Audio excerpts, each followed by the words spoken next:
저와 함께 만나와 욕이라는 제목의 말씀으로 함께 은혜를 나누고자 합니다. 오늘은 제가 특별히 PPT를 이용해서 같이 보면서 좀 이렇게 제가 말씀을 전하는 그런 시간을 가지려고 합니다. 목사로서 제가 이제 이렇게 성도들의 집을 신방할 때 참 좋은 점들이 많이 있는데요. 그 중에서 제일 좋은 거라고 한다면, 물론 뭐 성도님들이 가끔 내주시는 맛있는 음식도 좋지만, 그보다는 성도님들께서 때로 해주시는 그 생생한 간증들을 들을 때 참 은혜가 됩니다. 제가 여러분들에게 잠시 최근에 들었던 두 집사님의 간증 이야기를 잠깐 나누고 싶은데요. 한 분은 50대 후반의 우리 교회 집사님이신데 남자분이십니다. 이분이 전라도 쪽에 사셨는데요. 1980년대, 딱 1980년에 그때 대학생이셨다고 합니다.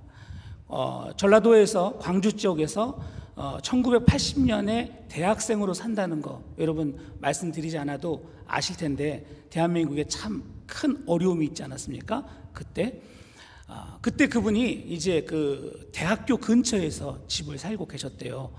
그러다 보니까 군부대가 그 캠프에, 그 대학교 운동장에 이렇게 캠프를 치고 그 학교 주변으로 군인들이 흩어져 가지고 집집마다 다니면서 사람들을 이제 수색하는 거예요.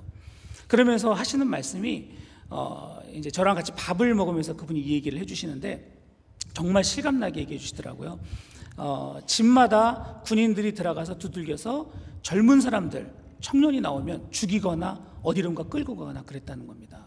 그래서 점점 이제 자기 집이 그 학교에서 가까운데 군인들이 막 점점 가까이 오는 거예요. 그래서 이분이 이제 어떻게 할까 하다가 아버지한테 물어봤대요. 아버지 어떻게 할까요? 그랬더니 아버님이 하시는 말씀이, 그냥 죽더라도 같이 죽자. 네가 나가서 어디 가서 어떻게 되는 것보다 네가 같이 죽는 게 낫겠다. 여러분 생각해 보세요. 그 젊은 대학생이, 그 젊은이가 이제 죽는다고 생각하니까 얼마나 두렵고 얼마나 참 그렇겠습니까? 그때 이분이 이제 벽을 붙들고 하나님께 그렇게 기도를 했대요. 하나님 좀 살려주세요. 하나님 저 이렇게 죽고 싶지 않습니다. 저랑 같이 밥을 먹으면서 옆에서 그 얘기를 하는데요. 정말 얼마나 그 느낌이 생생한지, 그게 한 30년 전 이야기인데도 불구하고 지금 막 그렇게 기도하시는 것 같은 그런 느낌이 들어서 제가 밥이 넘어가질 않더라고요. 정말 눈물이 글썽거리는 그런 마음으로 들었어요. 그런데 이게 진짜 우연인지 아니면 하나님의 역사인지 모르겠는데, 군인들이 그분이 사시는 집 앞에까지 왔는데 그 기도가 끝나고 나서 정말 거짓말처럼 갑자기 어떤 특별한 이유도 없는데 더 이상 집을 뒤지지 않고 다른 곳으로 가버렸다는 거예요. 그런 놀라운 경험을 해서 이분이 정말 하나님 살아계시는구나 하는 걸 체험했다는 겁니다. 또 다른 한 분은 나이가 비슷한 여성분이신데, 이분이 어떻게 하나님을 만났는지에 대해서 이제 제가 신방을 갔을 때 이야기를 나눴는데요. 이분 하시는 말씀이 그렇습니다. 이분은 워낙 이성적이어서 하나님을 교회 생활을 오래 했지만 마음으로 믿기가 참 어려웠다고 합니다. 그런데 한국에 계실 때 집에 어려움이 생겨서 그 문제를 해결하러 남편이 어디론가 갔는데 연락이 안 되더라는 거예요. 그러는 가운데 점점점 이분이 이제 두려움이 막 몰려오고 걱정이 되고, 그래서 방에서 나가지도 못하고 계속 안절부절하고 있는데 얼마나 두렵고 얼마나 떨리던지 이 두려움이 목까지 차오르더라는 거예요. 그러니 몸을 움직일 수가 없다는 겁니다. 그러고 있을 때 정말 죽을 것 같은 그 상황 속에서 갑자기 신라 같은 희망이 하나 보이기 시작하는데, 교회 다니면서 완벽하게 외우지는 못하지만 하나님 말씀이 한 구절에 살짝 떠오르더라는 거예요. 두려워하지 말라는, 걱정하지 말라는 그런 말씀이 떠오르더라는 거예요. 그러면서 마음 한켠에 따뜻한 마음이 들어오기 시작하더래요. 그리고 조금 있다 보니까 그 두렵고 떨려서 움직이지 못하는 몸이 슬슬 이렇게 풀려오기 시작하더라는 겁니다. 마치 누군가가 자기를 이렇게 안아주는 것 같은 그런 느낌이 들더래요. 그때 평소에는 그렇게 이성적으로 정말 하나님의 존재에 대해서 모르고 있던 그분이 마침 그 느낌이 느낄 때 그렇게 자기도 모르게 소리를 쳤대요. 하나님이시군요. 정말 놀라운 일이었어요. 하나님이 자기에게 오셔서 자기를 안아주고 있다는 것을 깨닫게 됐다는 거예요. 그래서 이분이, 하나님, 만약 정말 하나님이시면은 조금 전에 내 머릿속에 떠오른 이 말씀이 어디 있는지 알려달라고 그랬는데 마음속에 떠오르더라는 거예요. 로마서 8장 어디. 와, 너무 신기하다. 그리고 또 하나의 말씀이 또 떠오르는데 아무것도 염려하지 말아라 하는 말씀이 딱 떠오르는데, 하나님, 정말 하나님이시면 이 말씀이 어디 있는지 내가 모르는데 내가 성경책을 펴면은 이 말씀이 나오게 해주세요. 좀 웃기는 얘기지만 이분이 그렇게 해서 말씀을 딱 폈는데 빌립보서 4장 6절로 7절 말씀이 눈에 확 들어오더라는 거예요. 바로 그 말씀이셨어요. 앞에 부분밖에 몰랐는데 뒤까지 쭉 보니까 확실히 하나님이구나. 결국 이 집사님은 그때 그 경험을 통해서 하나님을 확실히 체험하게 되고, 그리고 나서 너무 그 기쁜 나머지 남편에게 메시지를 보냈대요. 아무리 연락해도 답장이 없던 남편이 그 하나님을 체험한 이후에 메시지를 딱 보냈어요. 자기, 나 하나님 만났어. 문제가 해결될 것 같아 라고 보냈는데 바로 답장이 오더라는 겁니다. 그리고 나서 그렇게 고민하고 힘들고 어려웠던 모든 문제가 해결되더라 하는 이야기를 들었습니다. 사랑하는 여러분, 여러분들은 어떤 믿음의 간증들을 갖고 계십니까? 참 희한한 것은요, 우리가 가지고 있는 믿음의 간증들이요, 사람마다 다 틀린데 하나님을 만난 그 믿음의 간증은 참 시간이 많이 흘러도 변하지가 않고요, 늘 그렇게 기억된다는 것입니다.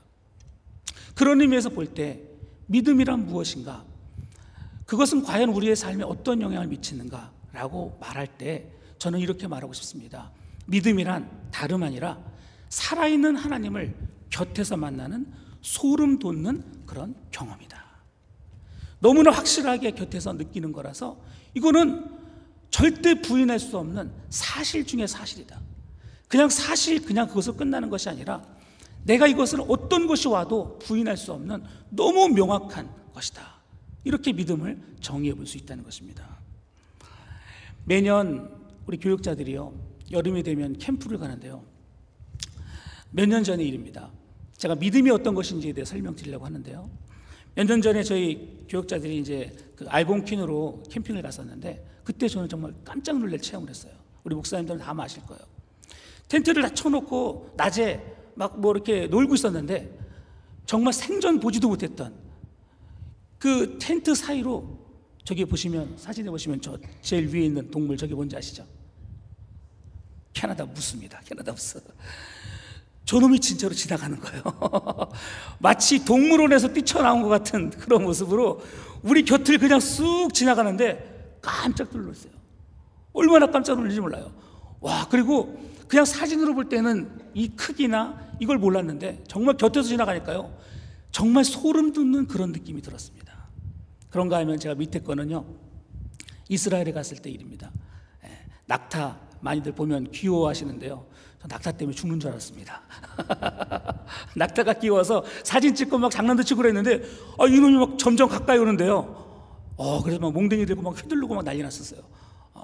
근데 이게 참 희한합니다.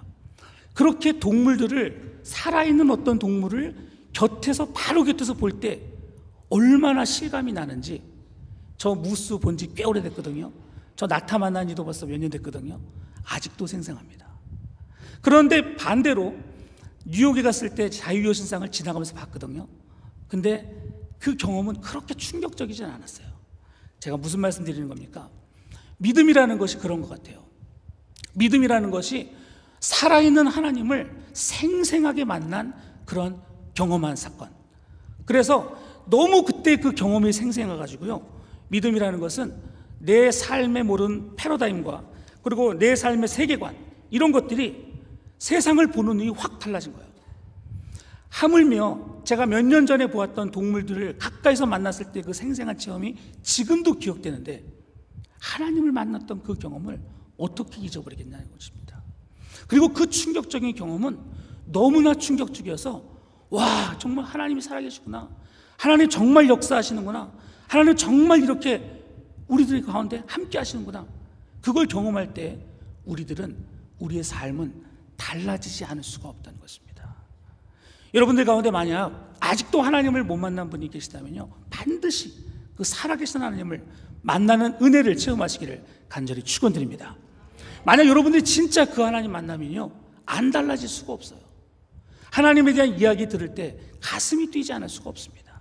그만큼 믿음이라는 것은 아무리 시간이 지나도 생생하고 지금도 우리 안에 역사하는 그런 것이라는 것입니다. 그런데 오늘 본문에 보면은 만나와 메추라기 사건을 우리가 같이 읽었는데요, 다 읽지는 못했지만 이 사건을 가만히 들여다보면 제가 지금 설명드린 그 대단한, 그 엄청난 그 믿음의 경험들, 믿음의 사건들을 뒤집어 놓는, 그것을 아주 힘없게 만들어버린 그런 사건들이 등장합니다. 다른 말로 하면 그 믿음이 이렇게 부수어지는 그런 사건이 등장합니다. 어떤 것입니까? 바로 이스라엘 백성들이 출애굽한 지 한 달 만에, 오늘 말씀에 보면은요 2달 15일이라고 하는데 출애굽한 지 한 달 만에, 그리고 이스라엘 백성들이 처음 출애굽해가지고 홍해를 건넌 다음에 3일 후에는 물이 없어서 하나님을 원망했는데 한 달이 지나서 이제 애굽에서 가지고 온 음식이 다 떨어지니까 그때부터 이스라엘 백성들이 하나님을 원망하기 시작했다고 성경이 증거하고 있습니다. 말씀 2절에 보시면, 16장 2절에 보시면 이렇게 써 있죠. 같이 한번 읽어보겠습니까? 16장 2절 시작. 요거 보시면 됩니다. 시작. 이스라엘 온 회중이 그 광야에서 모세와 아론을 원망하여. 그 전에는 모세만 원망했는데 이제 이 백성들이 얼마나 정말 허기가 졌는지 모세와 아론을 원망했다. 근데 이게 끝이 아니었습니다. 다음 구절을 또 보시면 7절에 보시면 같이 한번 읽겠습니다. 시작. 아침에는 너희가 여호와의 영광을 보리니 이는 여호와께서 너희가 자기를 향하여 원망함을 들으셨습니다. 우리가 누구간데 너희가 우리를 대하여 원망하느냐. 가만히 보니까 이 이스라엘 백성들의 원망이 막 지나쳐가지고 모세와 아론만 원망한 것이 아니라 막 배가 고프니까 이제는 애굽에서 그렇게 자기들을 기적적으로 인도해 주신 하나님까지도 원망하더라는 것입니다. 또 8절도 같이 한번 읽어보겠습니다. 시작. 모세가 또 가로되 여호와께서 저녁에는 너에게 고기를 주어 먹이시고 아침에는 떡으로 배불리시리니 이는 여호와께서 자기를 향하여 너희의 원망하는 그 말을 들으셨습니다. 우리가 누구냐? 너희의 원망은 우리를 향함이 아니요 여호와를 향하여 함이로다. 아멘. 그렇습니다. 조금 전에 말씀드린 것처럼 그렇게 엄청난, 여러분 이 세상 어떤 민족도 출애굽을 경험한 이스라엘 백성들만큼이나 생생하고 정말 짜릿하고 정말 엄청난 그런 하나님의 살아계심, 하나님의 강력한 어떤 개입하심을 경험한 민족이 없습니다. 10가지 재앙을 경험했죠. 그리고 또 홍해가 갈라지는 사건을 보았죠. 엄청난 이집트 군대가 하나님의 그 물을 다시 한번 뒤집어 엎은 것 때문에 다 죽는 것을 자기들 눈앞에 보지 않았습니까? 그럼에도 불구하고 이스라엘 백성들이 결국 3일 지난 후에 물 때문에 원망하고 한 달이 지난 후에는 이제 음식이 없어서 하나님을 원망하는, 그래서 그 좋던 믿음이 이렇게 부서지는 그런 모습이 오늘 본문에 등장하고 있다는 것입니다. 그래서 이들의 원망은 어느새 하나님을 향하고 있었다는 것입니다. 자, 이것을 볼 때 우리는 참 이해할 수 없는 그런 구절입니다. 아니 어떻게 그렇게 놀라운 하나님을 만나고 그런 놀라운 경험을 하고 그렇게 세상이 달리 보이는 그런 믿음의 눈이 생겼음에도 불구하고 백성들이 그들의 믿음이 무너지냐 하는 것입니다. 어떻게 그들이 하나님을 원망할 수 있겠느냐 하는 것입니다. 왜 그럴까요? 이들에게 믿음이 없어서입니까? 그들이 경험했던 모든 것을 잊어버렸기 때문입니까? 정말 그들이 하나님을 몰랐을 때문입니까? 그렇지는 않을 것입니다. 그들은 분명히 하나님에 대한 모든 것들을 다 여전히 지니고 있었지만, 그러나 한 가지 이유 때문에 그들은 결국 자기들이 가지고 있는 믿음을 깨트릴 수밖에 없었던 것입니다. 그것이 뭘까요? 그것은 바로 우리 안에 믿음이라는 강력한 것과 정반대로 정말 그것만큼이나 강력하게 역사하는 힘이 있기 때문입니다. 그게 무엇이냐? 저는 그것을 삼욕이라고 이렇게 표현했습니다. 다시 말씀드리면 우리가 보고 경험하고 깨달은 하나님에 대한 놀라운 믿음만큼이나 이스라엘 백성들이 지금 경험하고 있는 또 다른 그 강력한 새로운 힘이 있는데 그 힘 앞에서 이스라엘 백성들의 믿음이 무너지더라는 것입니다. 그럼 그 3욕이 무엇이냐? 첫 번째는 욕구입니다. 욕구. 영어로 needs, wants라고 말할 수 있는데요. 욕구는 무엇입니까? 욕구라는 것은 인간이라면 당연히 기본적으로 가지고 있어야 될 가장 필요한 것을 말합니다. 예를 들면 먹는 거, 마시는 거, 자는 거, 안전하게 잘 수 있는 거, 쉬는 거, 뭐 이런 것들, 이런 생존 욕구를 우리는 다들 가지고 있는데 이 문제가 딱 걸려버리면 아무리 좋은 믿음을 가지고 있다 할지라도 그게 이 욕구 앞에서 흔들리더라는 것입니다. 두 번째는 무엇입니까? 욕망이라고 말할 수 있습니다. 욕망은 무엇입니까? 욕구가 우리 인간이 사는데 반드시 필요한 필수적인 거라면 욕망은 필수적인 것은 아니지만 내가 무언가 좀 더 가졌으면 하는 그런 것입니다. 예를 들면 이런 것입니다. 집이 있습니다. 그런데 마음속에 인간들이 어느새부터 좀 더 좋은 집을 갖고 싶다. 차가 있습니다. 좀 내 차도 좀 좋은 차였으면 좋겠다. 자녀가 있습니다. 우리 자녀가 공부 좀 잘했으면 좋겠다. 이런 욕망들 우리 안에 다들 있지 않습니까? 바로 이런 것입니다. 그리고 그것보다 더 강한 욕이 있습니다. 그게 뭡니까? 바로 욕심입니다. 욕망은 그저 마음에 바라는 거라면 욕심은 그것을 어떻게 해서라도 내가 가져가는 것입니다. 심지어 다른 사람 걸 빼앗는다 할지라도 그래서 악한 행위를 통해서 가져내는 그런 마음입니다. 욕구, 욕망, 욕심, 이 세 가지 욕이 우리 안에 있다는 것입니다. 흥미로운 것은요, 이 욕자들을 보면은 욕구의 욕자는 발할욕입니다. 한문으로 보면 발할욕인데요, 욕망과 욕심의 욕자는요 욕심 욕자를 쓰고 있습니다. 그러니까 어떻게 보면 욕구도 우리들은 정말 감당하기 어려운데 우리 인간 안에 있는 욕구와 이 욕망과 그 욕심이 가득해서 이것들이 우리가 경험한, 조금 전에 경험했던 그 믿음까지도 때로는 이렇게 무너뜨리기도 하고 아주 힘을 못 쓰게 만드는 일이 많다 하는 것입니다. 여러분들은 그런 경험들 많이 해보지 않으셨습니까?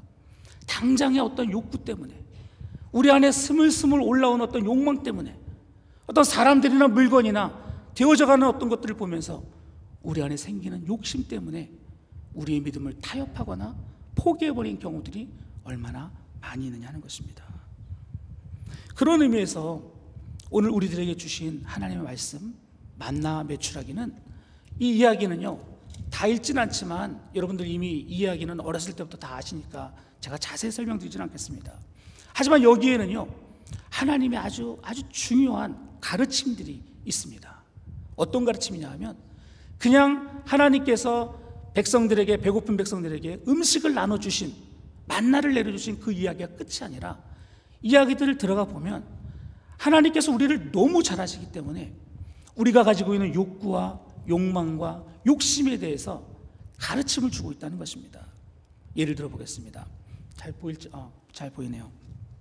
예를 들면요, 오늘 말씀 16절 18절에 보면은 하나님께서 만나를 주신 후에 여기에 대해서 백성들에게 어떤 그 명령을 하시는데, 어떤 명령을 주셨느냐? 각 사람들마다 한 오멜씩을 거두라고 이렇게 명령하십니다. 한 오멜은 지금으로 하면 2리터 정도입니다. 그러니까 한 사람이 2리터씩만 하루에 한 번씩 거두라는 것이죠. 여러분, 왜 하나님께서 이스라엘 백성들에게 만나를 내려주시면서 4절에 보면 하늘에서 비같이 만나를 먹여주실 거라 그랬는데 그것을 굳이 한 사람당 딱 2리터씩만 가지라고 했을까? 이것은 그저 먹고 말아라가 아니라 하나님이 우리들의 마음을 아시기 때문에 똑같이 먹을 만큼만 거두라는 의미입니다. 다시 말하면 사람들이 가진 욕망에 대한, 욕심에 대한 하나님의 가르침이라는 것입니다. 사람들이 누구라도 더 많이 가지고 싶어하는 그 마음을 잠재우라고 하나님께서 가르치신 것입니다. 또 19절에 보시면요, 하나님 말씀하시기를 너희가 가진 것을, 그 가지고 온 것을 다음 날 아침까지 남겨두지 말라고 명령하셨습니다. 이것은 무엇입니까? 음식을 저장하는 욕망, 좀 더 그것을 축적해서, 그래서 하나님이 혹시라도 만나를 주시지 않을 때 내가 그것을 내 몰래 꺼내 먹을 수 있는 그런 생각을 버리라는 것입니다. 이것은 결국 우리 마음에 있는 것으로 더 많이 받아서 축적을 해서 하나님이 없더라도, 하나님이 역사하지 않는다 할지라도 내가 생존해 보겠다는 인간의 강팍한 그런 마음에 대한 가르치심입니다. 놀랍게도 만나는 다음날 아침이 되면 자동으로 썩어버린 것입니다. 그래서 그 누구도 축적해봐야 소용이 없다는 것이죠. 여러분, 우리가 얼마나 이 뭔가 내가 저장하고 더 많이 채워놓고 이러는 욕심이 얼마나 많습니까? 하나님은 이 명령을 통해서 그러한 우리의 속마음을 꿰뚫고 있다는 것입니다. 또한 세 번째로, 하나님께서 여러분 아시는 것처럼 여섯째 날에는 이 만나를 갑절로 주시겠다고 약속하셨습니다. 그리고 일곱째 날 안식일에는 어떻게 됩니까? 만나를 거들어가도 있습니까? 없습니까? 내려주지 않으셨습니다. 하나님이 이러한 것을 통해서 결국 무엇을 가르쳐 줍니까? 하나님의 말씀대로 살아라. 하나님 명령을 따라 살면 하나님께서 반드시 일곱째 날을 쉬더라도, 예배를 드리고 선한 일을 하더라도 굶어 죽지 않도록 만들어 주시겠다는 하나님의 뜻이 그 안에 있다는 것입니다. 그런데 참 우리들은 그거 믿고 싶지 않습니다. 잘 못 믿죠.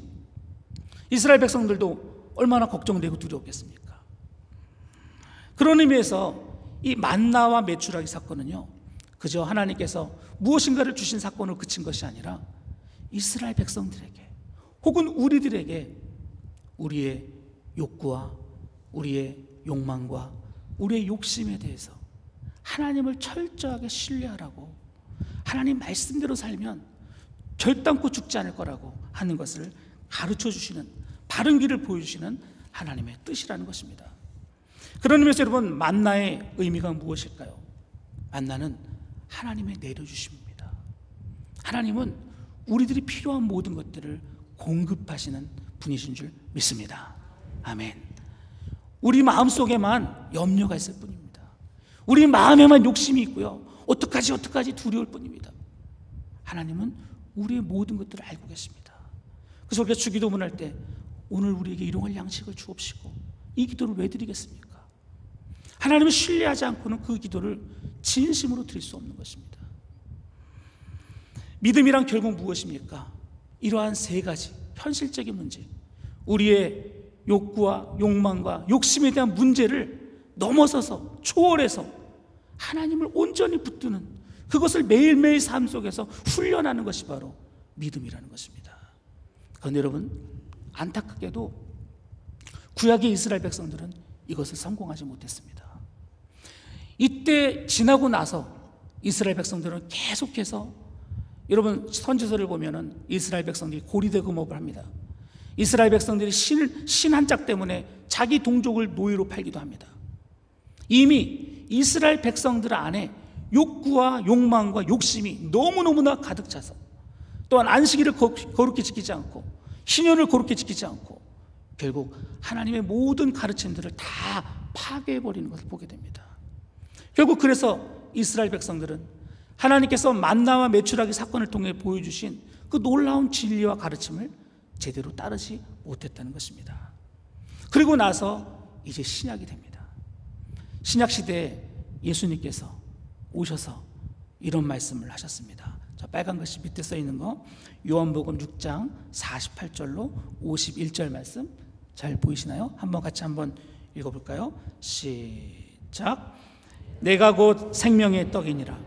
너희 조상들은 광야에서 만나를 먹었어도 죽었거니와 이는 하늘에서 내려오는 떡이니 사람으로 하여금 먹고 죽지 아니하게 하는 것이니라. 나는 하늘에서 내려온 살아있는 떡이니 사람이 이 떡을 먹으면 영생하리라. 내가 줄 떡은 곧 세상의 생명을 위한 내 살이니라. 아멘. 말씀드린 것처럼 이스라엘 백성들은 하나님께서 만나와 메추라기 사건을 통해서 좋은 교훈을 주셨지만 그 교훈의 진정한 의미를 깨닫지 못하고 자신의 욕심, 욕구, 욕망의 그 테두리를 벗어나지 못했습니다. 그럴 때 주님께서 오셨습니다. 주님은 오병이어의 기적을 통해서 많은 사람들을 먹이신 이후에 요한복음 6장에서 이 선언을 하셨습니다.